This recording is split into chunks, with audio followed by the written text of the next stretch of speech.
السلام علیکم سامعین، آپ دیکھ رہے ہیں مکس سٹوری چینل۔ کہانی جنت کے پتے پیش کی جا رہی ہے، جس کو لکھا ہے نمرہ احمد نے۔ صرف کیمرہ مین کے کیمروں کی فلیش لائٹس کی روشنی رہ گئی، پھر مایوسی غصہ بھری مخمل سی آوازیں بلند ہوئی۔ موبائل کی ٹارچ آن ہوئی، کسی نے بھاگ کر برآمدے کی یو پی ایس کی ٹیوب لائٹ چلائی تو مدھم سفید روشنی برآمدے میں پھیل گئی۔ رضا، فروخ، داور وغیرہ کو ان کی معاونی آوازیں تھیں۔ جنریٹر آٹومیٹک تھا، پھر کیوں نہیں چلا؟ کوئی تو جنریٹر چلائے۔ ہر طرف اکتاہٹ بھری آوازیں سنائی دینے لگی۔ لڑکے بھاگ کر برآمدے میں آئے اور فاروق نے جلدی سے آگے بڑھ کر جنریٹر چلانے کی کوشش کی، مگر اس کا انجن مردہ پڑا رہا۔ اچھے بھلے فنکشن میں بدمزگی سی ہو گئی۔ ہر طرف بے چینی اور اس طرح بڑھتا جا رہا تھا۔ ہر میز پر ایک ٹمٹماتی موبائل ٹارچ کی روشنی جگمگا رہی تھی۔ پتہ نہیں ابا نہیں چل رہا۔ داور بھائی نے 2-4 دفعہ کوشش کی مگر بے سود۔ وہ ہاتھ جوڑ کر مایوسی سے کہتے ہوئے کھڑے ہو گئے۔ ابا اور طاہر فرقان بھی برآمدے کے ستونوں کے پاس آن کھڑے ہوئے تھے۔ حیا کی ٹیبل چونکہ برآمدے سے بہت قریب تھی، اس لیے وہ گردن موڑ کر بیٹھی سب کچھ دیکھ رہی تھی۔ جاؤ مکینک کو بلا کر لاؤ یا دوسرے جنریٹر کا بندوبست کرو، جلدی! طاہر فرقان برہمی سے ڈانٹتے اپنے بیٹوں کو دوڑا رہے تھے۔ کوئی ادھر بھاگ رہا تھا تو کوئی ادھر۔ ہر طرف ایک شرمندگی اور بیزاری پھیل گئی تھی۔ وہ ایک کونے میز پر ٹکائے تھوڑی ہتھیلی پر رکھے گردن تیچی کر کے برآمدے کو دیکھے گئی، جہاں مدھم سی روشنی میں رکھا جنریٹر دکھائی دے رہا تھا۔ قریبی طاہر فرقان اور سلیمان صاحب کھڑے قدرے متاثر سے آپس میں کچھ کہہ رہے تھے۔ دفعتاً وہ ذرا چونکی، اس نے جہان کو برآمدے کے زینے چڑھتے دیکھا۔ طاہر فرقان اور ابا نے اسے نہیں دیکھا تھا، وہ آپس میں مصروف تھے۔ وہ خاموشی سے آستینیں مزید پیچھے موڑتے ہوئے آگے بڑھا اور جنریٹر کے سامنے ایک پنجے اور ایک گھٹنے کے بل بیٹھا۔ نچلا ہونٹ دانتوں سے دبائے وہ اب گردن جھکائے جائزہ لینے لگا تھا، پھر سر اٹھایا اور متلاشی نگاہوں سے ادھر ادھر دیکھا۔ قریب سے افراتفری کے عالم میں ثنا اندر جاتی دکھائی دی۔ اس نے ثنا کو آواز دی، وہ ٹھٹک کر رکی۔ اس نے کچھ کہا تو ثنا نے ذرا اچنبھے سے سر اس بات پہ ہلا دیا اور اندر چلی گئی۔ چند لمحوں بعد اس کی واپسی ہوئی تو چھری، پیچکس اور ایسی چند چیزیں اس کے ہاتھ میں تھی۔ جہان کے ساتھ وہ سب رکھ کر پھر خود بھی وہیں کھڑی ہو گئی۔ وہ جنریٹر کا کور اتار رہا تھا، تبھی فرقان طاہر کی نگاہ اس پر پڑی تو وہ چونکے۔ وہ بغیر اپنے کرتے کی پرواہ کیے زمین پر بیٹھا جنریٹر میں ہاتھ ڈال کر کچھ دیکھ رہا تھا۔ طاہر فرقان کے تعاقب میں سلیمان صاحب نے بھی اس کی طرف دیکھا۔ فیول وال میں کچھ پھنس گیا ہے، بھی صاف ہو جائے گا۔ اس کی آواز مدھم مدھم سی حیا تک پہنچی تھی۔ ثنا بہت حیرت، بہت متاثر سی اس کے ساتھ کھڑی اس کے کام کو دیکھ رہی تھی، جو بالکل کسی باہر مکینک کے انداز میں بہت مہارت سے تاریں ادھر ادھر کر رہا تھا۔ چونکہ ہر سو اندھیرا تھا اور روشنی صرف برآمدے میں تھی، سو برآمدے کا منظر سارے منظر پر چھانے لگا۔ لڑکیاں اور رشتہ دار خواتین مڑ مڑ کر اسی طرف دیکھ رہی تھیں۔ ماحول پر چھائی بیزاری ذرا کم ہوئی۔ اس نے کور واپس ڈالا، اس کے ہاتھوں پر کالک لگ گئی تھی۔ پھر اس نے جنریٹر کا لیور کھینچا اور پیچھے کو ہٹا تو ساتھ ہی ایک چمکا سا ساری بتیاں روشن ہو گئیں۔ اتنی تیز روشنی سے حیا کی آنکھیں لمحہ بھر کو چوندھی آئیں۔ اس نے بے اختیار انہیں میچ کر دھیرے دھیرے کھولا۔ ثنا خوشی اور تشکر سے کچھ کہتے ہوئے چیزیں اٹھا رہی تھی۔ وہ ہاتھ جھاڑتے ہوئے اٹھ کھڑا ہوا۔ ثنا نے اس کے ہاتھوں کی طرف اشارہ کر کے کچھ کہا تو وہ اسی سنجیدگی سے سر ہلا کر اندر کی طرف چلا گیا۔ ثنا بھاگ کر اس کے پیچھے گئی۔ سلیمان صاحب جو قدرے دمبا خود اسے دیکھ رہے تھے، ذرا سنبھل کر واپس مڑ گئے۔ وہ متاثر ہوئے تھے اور اس تاثر کو چھپانے میں ناکام کوشش کر رہے تھے۔ حیا مسکراہٹ دبائے واپس سیدھی ہو کر بیٹھ گئی۔ جس شخص نے اندھیرے میں روشنیاں بکھیری تھیں، اس سے سب ہی متاثر تھے۔ البتہ وہ جانتی تھی کہ ابا نے کبھی یہ توقع نہیں کی ہوگی کہ جہان یوں زمین پر بیٹھ کر جنریٹر کھولنے لگ جائے گا۔ اس کے دل میں ایک بے پایا سا فخر جاگا۔ اس کی اور یقیناً ثنا کی بھی خود ساختہ سی خفگی اب کہیں نہیں تھی۔ مہمانوں کے لیے ریفریشمنٹ تھی اور ان کے جانے کے بعد گھر والوں کے لیے کھانے کا انتظام تھا۔ جب مہمان چلے گئے اور صرف اپنے لوگ رہ گئے تو لان میں خواتین کا کھانا لگا دیا گیا، جبکہ مردوں کا انتظام اندر تھا۔ مرد حضرات اور لڑکے وغیرہ اٹھ کر اندر چلے گئے تھے۔ لان خالی خالی سا ہو گیا تھا۔ وہ پانچوں کزن اب سٹیج پر جھولے اور ساتھ رکھی کرسیوں پر آ بیٹھی تھیں۔ مہوش تھوڑی دیر بیٹھی، پھر میں اب آرام کروں گی کہہ کر نزاکت سے اپنا فراک سنبھالے اٹھ کر اندر چلی گئی۔ جہان بھائی تو بڑے کمال کے ہیں۔ ثنا اپنی ہیلز اتار کر دکھتے پیروں کو ہاتھ سے سہلا رہی تھی۔ میں نے تو ان سے کہہ بھی دیا کہ جہان بھائی میں نے آپ کو پاس کر دیا۔ پہلے تو حیران ہوئے، پھر ہنس پڑے۔ سچ ہے یا آپی، آپ کے فیانسی ہے بڑے سمارٹ۔ اچھا، وہ پھیکا سا مسکرائی۔ ان فیانسی صاحب کو تو شاید خود بھی اپنی منگنی کا علم نہیں۔ سلوک دیکھا ہے ان کا حیا کے ساتھ؟ ایرم جو قدرے پہ زار سی بیٹھی تھی تن کر بولی، اور جب فاروق بھائی مکینک کو لا ہی رہے تو کیا ضرورت ہے بھرے مجمع میں الیکٹریشین بننے کی؟ لوگ بھی کیا سوچتے ہوں گے، ترکی سے یہی سیکھ کر آئے ہیں۔ ثنا کے تو تلووں پر لگی سر پہ بوجھی، ایرم آپ ہی بات سنیں، سمی بھائی کو الیکٹریشین لانے میں پون گھنٹہ تو لگ ہی جانا تھا، جبکہ جہان بھائی نے 6-7 منٹ میں سارا مسئلہ حل کر دیا۔ اور امیج کی کیا بات ہے، لوگ تو امپریس ہی ہوئے ہوں گے۔ ہاں بہت امپریس ہوئے ہوں گے کہ ہمارا ترکش کزن باورچی ہونے کے ساتھ ساتھ مکینک بھی ہے۔ ایرم بڑے تمسخر سے ہنس کر اٹھ کھڑی ہوئی۔ ثنا نے غصے بھری نگاہوں سے اسے جاتا دیکھا۔ ایرم آپ بھی نا ہر وقت مرچیں ہی چبائے رہتی ہیں۔ اچھا جانے دو، اس کی تو عادت ہے، تم مجھے آج کی پکچرز دکھاؤ، اس کے بعد کھانا کھائیں گے، اس نے کہا تو ثنا سر ہلاتی اٹھ کھڑی ہوئی۔ وہ دونوں ساتھ ساتھ چلتی اندر آئی تھی۔ لاؤنج میں سارے مرد حضرات بیٹھے تھے، جہان بھی ادھر ہی بیٹھا تھا، ایک سنگل صوفے پر بیٹھا۔ وہ غور سے داور بھائی کی باتیں سن رہا تھا اور وہ جو اپنے مخصوص انداز میں با آواز بلند کر رہے تھے۔ وہ دونوں تیز تیز چلتی لاؤنج کے سرے پر بنے دروازے تک آئیں۔ وہ باہر کھڑی رہ گئی، جبکہ ثنا نے دھیرے سے دروازہ کھول کر اندر جھانکا۔ وہ مہوش کا کمرہ تھا، جس کے اندر ثنا کا کیمرہ رکھا تھا۔ نائٹ بلب کی مدھم روشنی میں بیڈ پر لیٹی آنکھوں پر بازو رکھے مہوش نظر آ رہی تھی۔ ثنا دبے قدموں اندر گئی اور ڈریسنگ ٹیبل سے کیمرہ اٹھایا۔ 8 پر مہوش نے بازو ہٹایا۔ کیا ہے ثنا، سونے دو نا مجھے، وہ تن کر بولی۔ سوری آپی، بس جا رہی ہوں۔ ثنا کیمرہ اٹھا کر جلدی سے باہر آئی اور دروازہ بند کیا۔ ایک تو مہوش آپی بھی نا، وہ ذرا خفگی سے کہتی اس کے ساتھ کچن کی جانب بڑھ گئی۔ ایک دفعہ پھر لاؤنج سے گزر کر وہ دونوں کچن میں آئیں، اور حیا جانتی تھی کہ وہ بنا میک اپ کے بھی اتنی ہی خوبصورت لگ رہی تھی کہ اس کے بہت سے کزنز نے نگاہوں کا زاویہ موڑ کر اسے دیکھا ضرور تھا، البتہ وہ جس کے دیکھنے سے فرق پڑتا تھا وہی داور بھائی کی جانب متوجہ تھا۔ وہ دونوں اب کچن میں کاؤنٹر سے ٹیک لگائے کھڑی ثنا کے ہاتھ میں پکڑے کیمرے کی چمکتی اسکرین پر گزرتی تصاویر دیکھ رہی تھیں، جنہیں ثنا انگوٹھے سے دباتے آگے کرتی جا رہی تھی۔ تبھی دھڑ سے دروازہ کھل کر بند ہونے کی آواز آئی۔ ان دونوں نے چونک کر سر اٹھایا۔ داور بھائی، یہ کیا تماشا ہے؟ وہ ضبط کھو کر چلانے والی مہوش تھی۔ لمحہ بھر کو وہ دونوں ساکت رہ گئیں، پھر ایک دم سے دوڑ کر چوکھٹ تک آئیں۔ لاؤنج میں جیسے سب کو سانپ سونگھ گیا تھا۔ سب ششدر سے مہوش کو دیکھ رہے تھے، جو اپنے کمرے کے دروازے کے آگے کھڑی کمر پر ہاتھ رکھے چلا رہی تھی، یہ کون سی جگہ ہے تقریریں کرنے کی؟ کسی کو میرا احساس ہی نہیں کہ میں نے آرام بھی کرنا ہے۔ کل سارا دن میرا پارلر میں گزرے گا، مگر آپ تو میرے سر پر چیخ رہے ہیں۔ آپ کو آہستہ بولنا نہیں آتا؟ حد ہو گئی۔ وہ پیر چٹک کر واپس مڑی اور اپنے پیچھے اسی دھاڑ سے دروازہ بند کر دیا۔ لاؤنج میں ایک دم موت کا سناٹا چھا گیا۔ سب کو جھٹکا لگا تھا کہ بیان سے باہر تھا۔ پھر ایک دم سے جہان اٹھا۔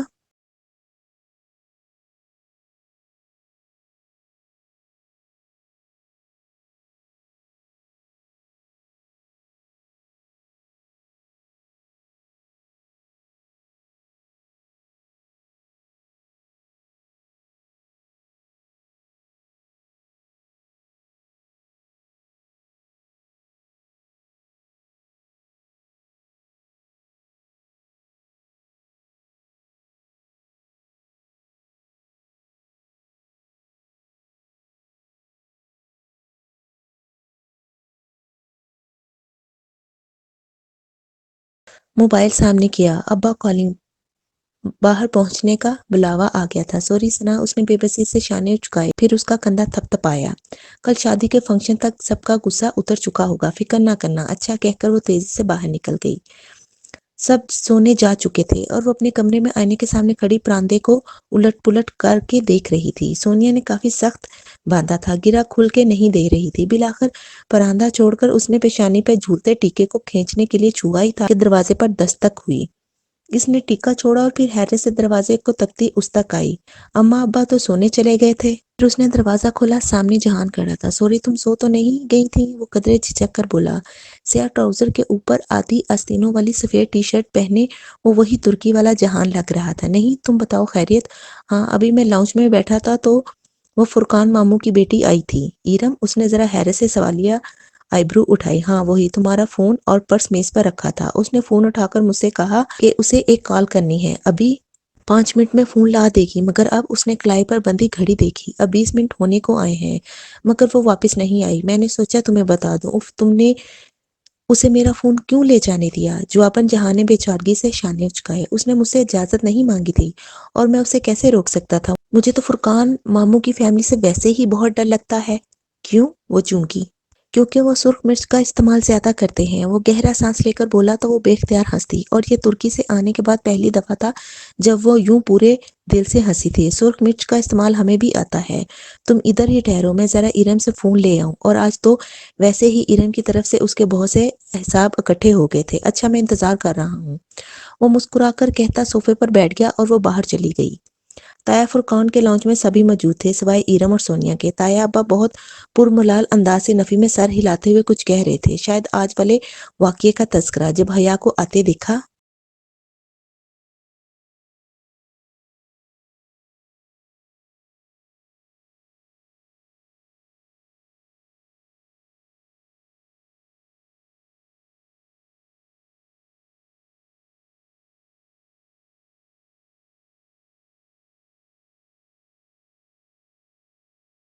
تایا فرقان اس سے پیار بھی بہت کرتے تھے، اور آج مہوش کی بدتمیزی پر جہاں وہ دکھی تھے وہاں انہیں حیا کی قدر بھی آئی تھی۔ ابا سو گئے تمہارے؟ جی کب کے، میں بس ذرا ارم سے فون لینے آئی تھی۔ فون کیوں؟ تایا ابا بری طرح چونکے۔ سائمہ تائی بھی ٹھٹک کر اسے دیکھنے لگی۔ ارم کو کوئی کال کرنی تھی تو وہ میرا فون لے کر گئی تھی، مگر ابھی مجھے اپنی فرینڈ کو میسج کرنا ہے، سوچا فون لے لوں، وہ بہت سادگی سے کہہ رہی تھی۔ تایا کے چہرے کا رنگ فوراً ہی بدل گیا، نرمی کی جگہ سختی نے لے لی۔ ایرم ایرم، انہوں نے بلند آواز میں پکارا۔ جی ابا، وہ دوپٹہ سنبھالتی بھاگتی ہوئی آئی، مگر حیا کو بیٹھے دیکھ کر اس کا رنگ ایک دم فک ہوا۔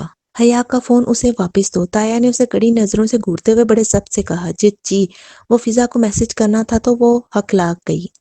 تایا اتنی شعلہ بار آنکھوں سے اسے دیکھ رہے تھے کہ وہ رکی نہیں، الٹے قدموں واپس مڑی، چند ہی لمحوں بعد فون لا کر حیا کو تھمایا، اور ساتھ ہی ایک کینہ توز نگاہ اس پر ڈالی، گویا کچا چبا جانا چاہتی ہو۔ وہ جواباً سادگی سے مسکرا دی۔ تھینک یو، میں چلتی ہوں، آپ لوگ چائے انجوائے کریں۔ وہ فون لے کر وہاں سے اٹھ آئی، اور وہ جانتی تھی کہ اب چائے انہوں نے خاک انجوائے کرنی تھی۔ واپس لاؤنج میں آتے ہوئے اس نے فون کا لاگ چیک کیا، میسج اور کال لاگ بالکل کلیئر تھا، سارا کال ریکارڈ غائب۔ ارم کی بچی، اسے ارم پر بے طرح سے غصہ آیا۔ کال ریکارڈز میں موجود تمام نمبرز اس کے پاس محفوظ ہی تھے، جبکہ وہ ترک فون ریسٹورنٹ چھوڑ آئی تھی۔ بیوقدہ جانے سے قبل تو اس کے اسی پاکستانی موبائل پر عبد الرحمن پاشا کا فون آیا تھا، اس کا نمبر اس نے محفوظ نہیں کیا تھا، وہ بس کال لاگ میں پڑا رہ گیا تھا، اب وہ مٹ گیا تھا۔ چلو خیر، اس نے کون سا کبھی اے آر پی کو کال کرنی تھی۔ جہان صوفے پر اسی طرح بیٹھا تھا، اسے آتا دیکھ کر اٹھ کھڑا ہوا۔ کیسے ملا؟ مرچوں کے استعمال سے۔ اس کی نگاہیں حیا کے ہاتھوں میں پکڑے موبائل پر تھیں۔ نہیں، جہاں شکر کے استعمال سے بات بن جائے وہاں ہم مرچیں ضائع نہیں کرتے، ویسے پاکستان کے لوگ بہت اچھے دل کے ہیں۔ ایک کزن بغیر پوچھے فون اٹھا لیتی ہے، ایک بہت باعزت سے بغیر کھانا کھلائے گھر سے نکالتی ہے، اور ایک کھانا بھی نہیں پوچھتی۔ او خدایا، اس نے بے اختیار ماتھے کو چھوا۔ تم نے کھانا نہیں کھایا؟ کہاں کھاتا، وہاں تو ابھی لگا ہی نہیں تھا، اور یہاں گھر کی دونوں خواتین نے پوچھا ہی نہیں۔ وہ اس کی بات مکمل ہونے سے پہلے ہی کچن کی طرف آئی اور فریج کھولا۔ آج وہاں کھانا تھا تو کچھ بنایا ہی نہیں۔ ہمارے ہاں رات کا سالن اگلے دن کوئی نہیں کھاتا، ٹھہرو میں انڈے بنا لیتی ہوں۔ اسے یاد آیا، کھانا تو اس نے بھی نہیں کھایا تھا، مگر اسے اتنی بھوک نہیں لگ رہی تھی۔ انڈوں کا کھانا کھولا تو 2 انڈے ہی تھے، اسے بے پناہ شرمندگی ہوئی۔ ان 2 انڈوں سے تو کچھ بھی نہیں بنے گا، اس نے خفت سے کہتے ہوئے فریج کا دروازہ بند کیا۔ جہان نے جیسے اس پر افسوس کرتے ہوئے سر نفی میں ہلایا۔ تمہیں شاید بھول گیا ہے کہ تم استنبول کے بہترین شیف میں سے ایک سے بات کر رہی ہو۔ آرام سے بیٹھ جاؤ ادھر کرسی پہ، میں خود بنا لوں گا سب کچھ۔ اس نے اپنا سلور سمارٹ فون میز پر رکھا اور پھر آگے بڑھ کر فریج، فریزر، کیبنٹس، ہر چیز کھول کھول کر الا بلا باہر نکالا۔ فروزن کیما، پاستا کا پیکٹ، جمے مٹروں کا لفافہ، ساسیز، سبزیوں کے خانے سے چند سبزیاں چن لیں۔ وہ تمام چیزیں کاؤنٹر پر جمع کرتا جا رہا تھا۔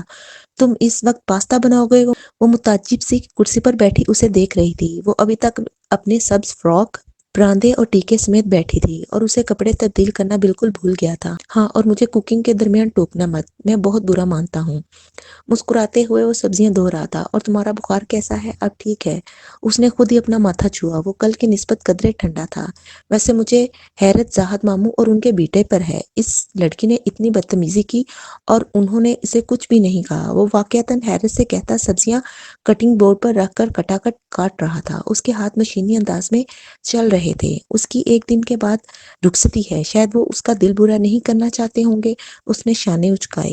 مگر اس نے بہت مس بہیو کیا۔ وہ افسوس سے کہتا پانی ابلنے کے لیے رکھ رہا تھا۔ دوسری جانب اس نے فرائی پین میں ذرا سا تیل گرم ہونے کو رکھ دیا تھا۔ اصل میں اس کے فیونسی نے کسی کینیڈین ریالٹی شو میں $1.5 ملین جیتے ہیں۔ اسی پر اس کا دماغ ساتویں آسمان پر ہے اور وہ زمین پر بغیر آسمان کے گھوم رہی ہے۔ وہ ٹیک لگائے ٹانگ پر ٹانگ رکھے بیٹھی بتا رہی تھی، کینیڈین شو میں $1.5 ملین، بہت اچھی کور سٹوری ہے۔ اس نے ذرا سا ہنس کر سر جھٹکا، ساتھ ہی وہ فرائی پین میں فرائی ہوتی سبزیوں کو بجائے کف گیر سے ہلانے کے فرائی پین کا ہینڈل پکڑے دائیں بائیں تو کبھی اوپر نیچے ہلا رہا تھا۔ سبزیاں چند انچ اوپر کو اڑتی اور پھر واپس پین میں آ گرتی۔ کیا مطلب؟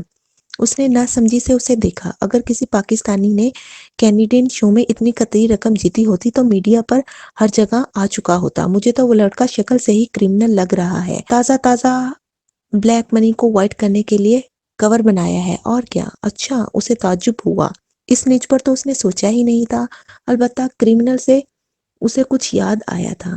جہاں تمہارے ریسٹورنٹ پر جو حملہ ہوا تھا اس کا کچھ پتہ چلا؟ نہیں۔ وہ گردن ترچھی کیے ساس کی بوتل پین میں انڈیل رہا تھا۔ حالانکہ میری استنبول میں کسی سے کوئی دشمنی نہیں، کبھی امکان ہے کہ کسی اور کے دھوکے میں ان لوگوں نے میرا ریسٹورنٹ الٹ دیا۔ ایک دشمنی تو خیر اس کی بن چکی تھی، مگر وہ تو خود بھی اس سے واقف نہیں تھا۔ تم تو کہتے تھے کہ استنبول میں ایسا کوئی کرائم سین نہیں ہے۔ خیر اب اتنے بھی برے حالات نہیں، اور ڈارک سائڈ تو ہر بڑے شہر کی ہوتی ہے۔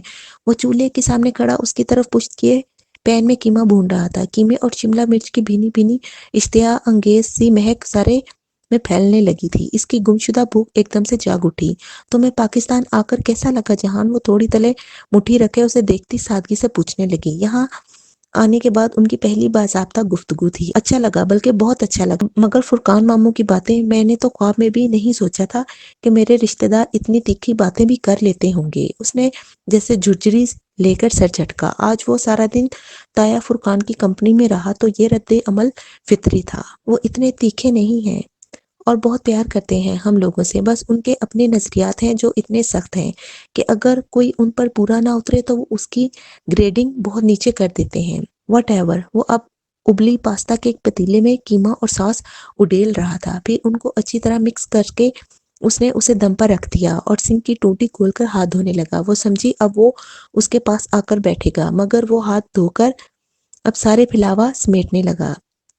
جھوٹے برتن، سبزیوں کے چھلکے، خالی شاہ پر وہ جلدی سے اٹھی۔ میں کر دیتی ہوں، پلیز تم بیٹھی رہو، جتنی پھوڑ تم ہو میں جانتا ہوں۔ اگر تم نے میری مدد کروائی تو 2 گھنٹے لگ جائیں گے، جبکہ میں اکیلا کروں تو 2 منٹ میں ہو جائے گا۔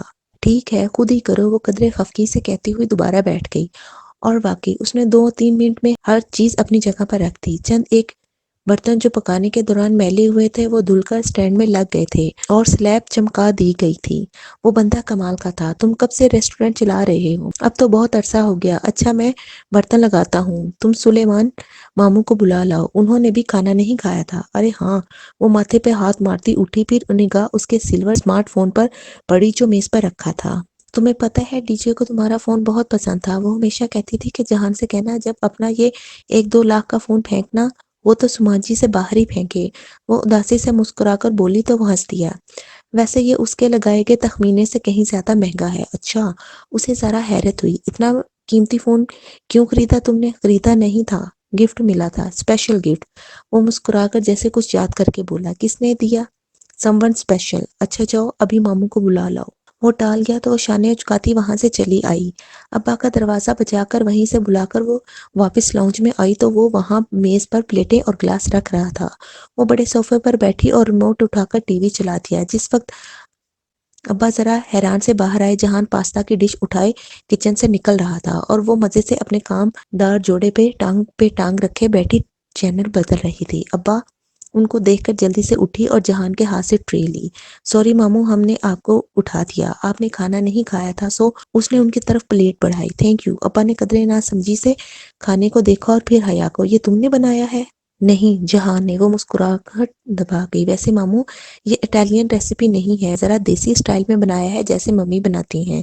آپ کو پاستا میں قیمہ پسند ہے نا؟ ممی نے بتایا تھا مجھے۔ سلیمان صاحب چونک کر اسے دیکھنے لگے۔ اس کو دل توڑنے کا فن آتا تھا تو ٹوٹے ہوئے دلوں کو جوڑ کر انہیں جیتنے کا فن بھی آتا تھا۔ وہ اپنی جگہ بیٹھی رہ گئی۔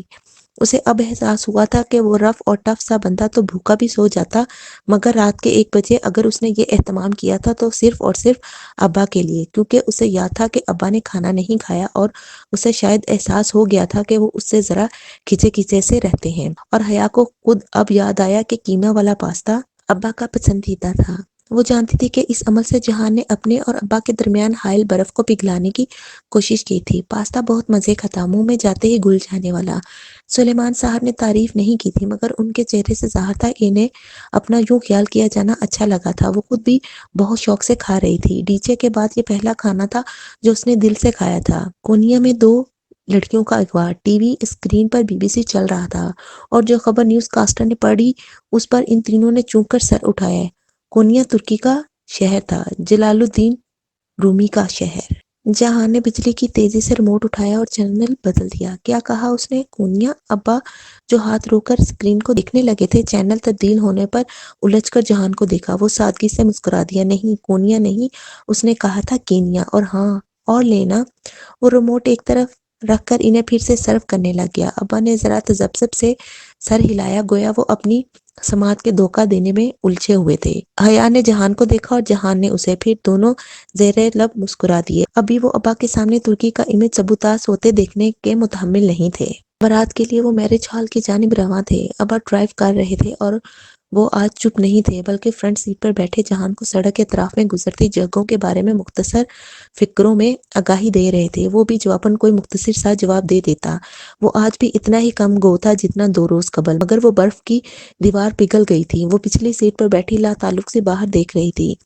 اسے ڈی جے کے بغیر یوں ان خوشیوں کی تقاریب میں شرکت کرنا سخت برا لگ رہا تھا۔ وہ اندر ہی اندر احساس جرم کا شکار تھی۔ ابھی اسے بچھڑے چند دن ہی ہوئے تھے، مگر مجبوری تھی، جاننا تو تھا۔ وہ آج بھی خاص تیار نہیں ہوئی تھی۔ کاجل اور نیچرل لپسٹک کے علاوہ کوئی میک اپ نہیں کیا، بال یوں ہی کھلے چھوڑ دیے، جیولری بھی نہیں کہ اس کی لمبی ٹخنوں سے بالشت بھر اونچی قمیض کے گلے پر کافی کام تھا۔ وہ شفون کی قمیض تھی، اور اس کا رنگ آلو بخارے کے چھلکے کا سا تھا۔ قمیض کا گلا گردن تک بند تھا، اور گردن سے لے کر 2 بالش نیچے تک سیاہ اور آلو بخارے کے رنگ کے چھوٹے بڑے ہر سائز کے ڈائمنڈ رنگز لگے تھے۔ ان کی جھلملاہٹ بہت خوبصورت تھی۔ نیچے ہم رنگ سلک کا پاجامہ تھا، اور آستینیں کلائی تک آتی چوڑی دار تھیں، لیکن آج بھی اسے کل کی طرح اپنے لباس کی خوبصورتی سے قطعاً دلچسپی نہ تھی۔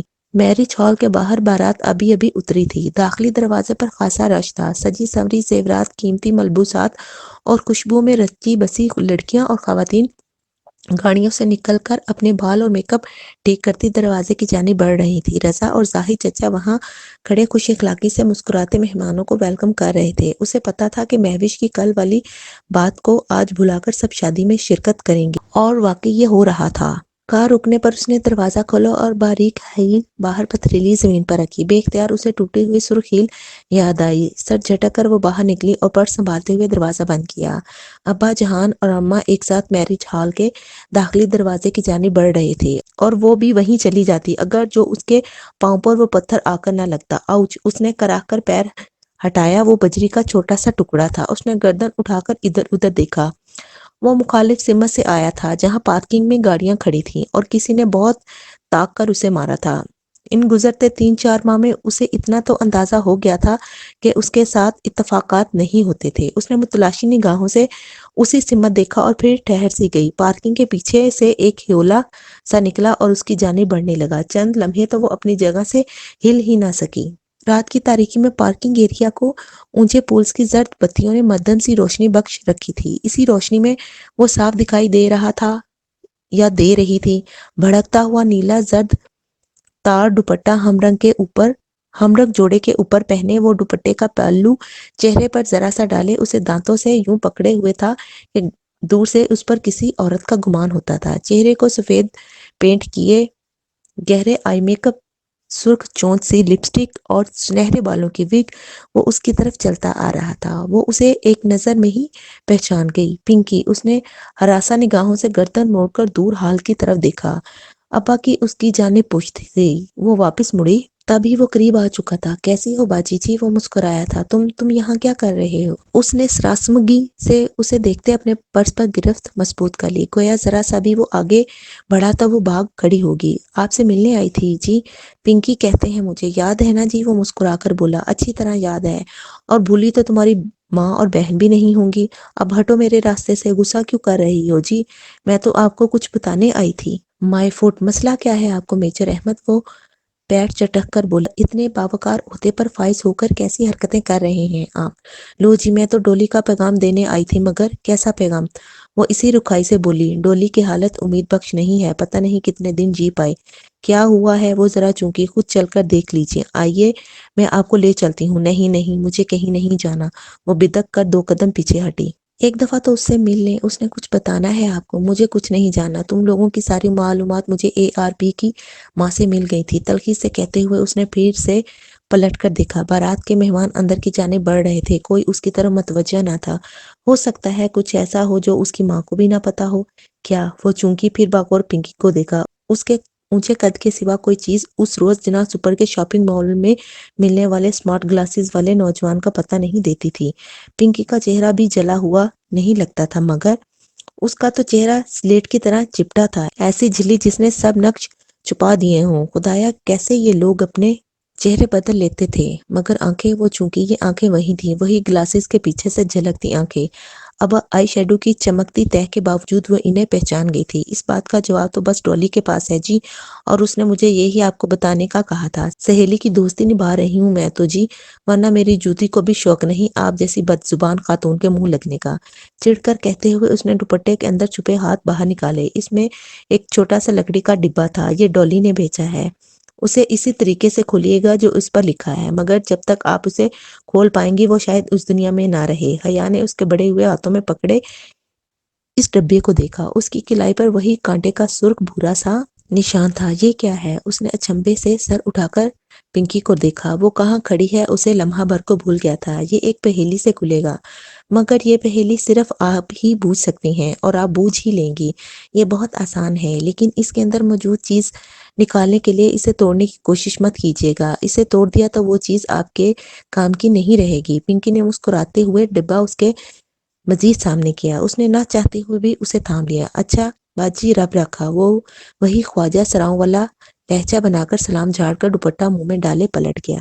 اس نے جلدی سے ڈبہ پرس میں رکھا اور پیشانی پر نمودار ہوئے پسینے کے قطرے ٹیشو سے تھپ تھپاتی خود کو کمپوز کرتی ہال کی جانب بڑھ گئی۔ بارات کا فنکشن ویسا ہی تھا جیسا کسی بھی شاندار شادی کا ہونا چاہیے۔ بقائے نور بنا ہال، بہترین سجاوٹ، دلہن کا قیمتی ڈیزائنر سوٹ اور جیولری، مہوش کے ننیالی کزنوں کے گروپ ڈانسرز اور پرتکلف طعام کی اشتہا انگیز خوشبو جو ابھی کھلا نہیں تھا۔ آج بھی مرد خواتین اکٹھے تھے، مگر یوں کہ آدھا ہال میں مرد اور باقی آدھے کی میزوں پر خواتین براجمان تھیں، تاکہ ایک حد تک علیحدگی رہے۔